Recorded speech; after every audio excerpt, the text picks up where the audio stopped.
Hi, and you're now with the Forerunner Chronicles. All right, everybody, so in this past November, I was out in South Africa, engaged in some evangelistic meetings, and immediately thereafter, I flew over to Zimbabwe to check in on our ongoing mission school project in Gokwe.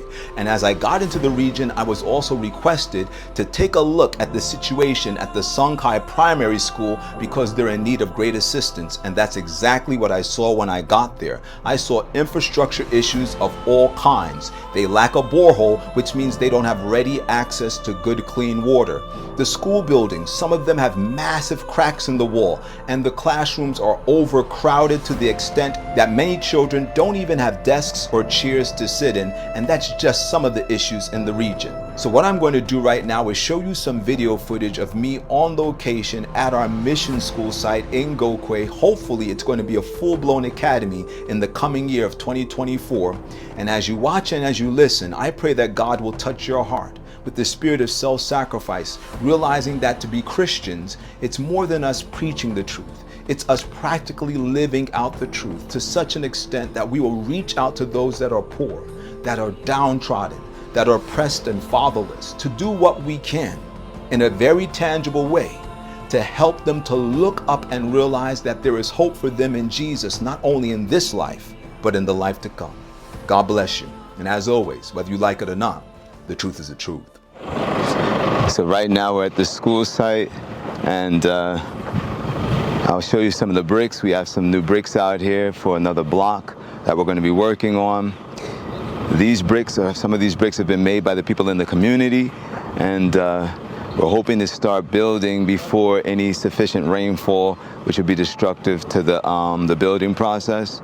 But we really want to take the infrastructure up to a whole new level this coming year. And we want to really start building all of our new buildings with red brick. As I'll show you some images of the living structure where our teacher is.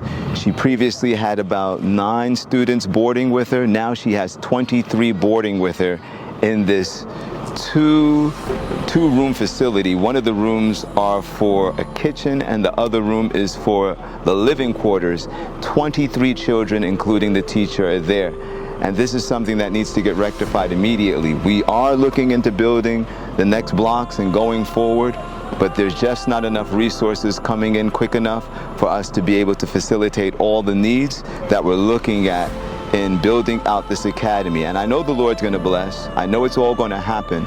But with much prayer, with much sacrifice, together we can do something amazing for building up the kingdom of heaven and giving people some tangible evidence that the Lord loves them and He has a desire for them to experience good in this world and in the life to come. So I'm hoping that as you see the need and as you see how God has placed His joy in the hearts of these precious children that don't have the many blessings that many of your children are experiencing, or just you yourself may be experiencing as a single individual, I'm praying that your heart will be touched and that you will have the you'll have that willing spirit to do something to help somebody else that will make an eternal difference in their lives. It's a lot of work to do.